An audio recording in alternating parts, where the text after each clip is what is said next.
Hey everyone, welcome back to Corporate Decoder. Today we are diving into MasterBrand Incorporated. MasterBrand makes kitchen and bathroom cabinets. Now you might think the cabinet business is boring, but stick around, this report has some interesting hints about how they see their future and how green they really are. Are they truly eco-friendly or is it just good marketing? Let's find out. Before we start, if you appreciate getting straight insights from corporate documents, make sure you're subscribed. We also have a Discord community linked in the description below so you can discuss all these reports with like-minded people. First up, this is a Form 8K filing. This is like a company's way of saying, hey, something important happened and we need to tell everyone right away. In this case, MasterBrand is releasing its yearly Corporate Sustainability and Responsibility Report, or CSR report, which talks all about how responsible and sustainable they are acting. When a company publishes a corporate social responsibility report on their website, also issuing a press release about it, it's basically free advertising, so we really have to dig into the details and figure out if they followed through on their promises, if there's any evidence, any hard data. We can't just take their word for it. The report itself is filed as an exhibit. A CSR report is basically like a report card on how well a company is doing when it comes to being environmentally and socially responsible. This can cover everything from reducing their carbon footprint. That's the amount of greenhouse gases their operations create, to making sure their workers are treated fairly, to minimizing waste in their production lines. In reality, it's a mix of genuine effort and public relations, so that's why we really look at these things hard. Here we have some important warnings. This report contains forward-looking statements. Companies always say this, but it means they're making predictions about the future. These predictions aren't guarantees. Things can change. MasterBrand lists some potential problems. Are they able to get sustainable materials? Can they avoid waste and manage energy use? Will government regulations change? Will new technologies change how they measure their environmental impact? Do customers even care about green products? And many other various factors. That's why it's risky to take their predictions as gospel. Alright, that was the overview of the filing. The main point of this filing is to release the Corporate Social Responsibility Report. So let's dig into the report itself. Okay, here's the report itself, and right at the start it says, we have a responsibility to protect the planet. Well, most companies would say that. The big question is really, how are they doing? Now, MasterBrand seems to be focusing on three key areas.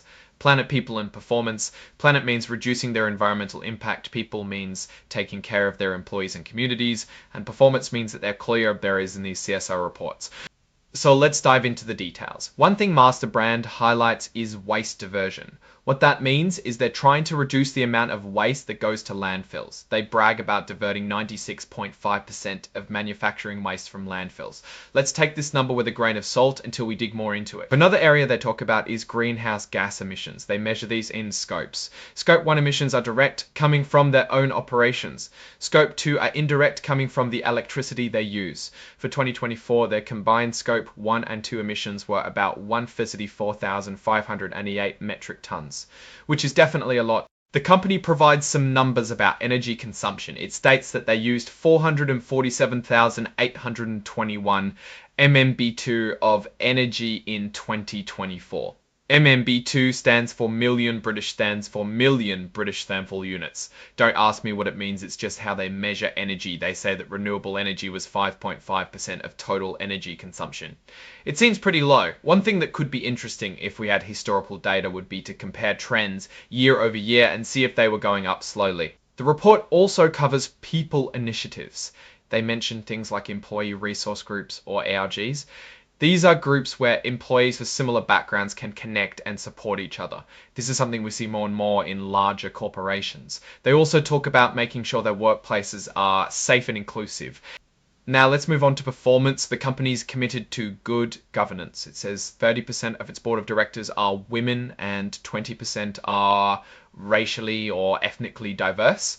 Finally, the report touches on risks and opportunities. It talks about how climate change could affect their business from supply chain disruptions. Could that be an issue from suppliers not behaving more sustainably to changing consumer preferences because of their emissions? But they also talk about the opportunities such as developing more sustainable products, improving the supply chain, and building a stronger brand image. Now, after reading through this report, here are my thoughts. On the planet side, they're making progress on waste reduction, but need to improve on renewable energy.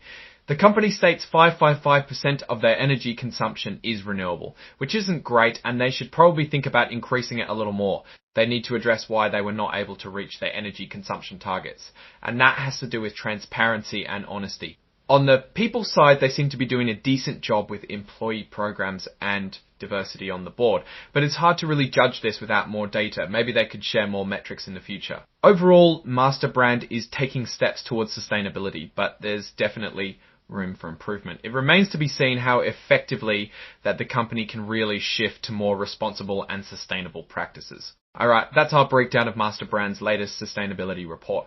What's your take on their green efforts? Do you think they're genuine or just for show? Drop your thoughts in the comments. If this analysis was valuable, hitting that like button really helps, and subscribe for more deep dives. Don't forget to check out the Discord in the description, and thank you for watching.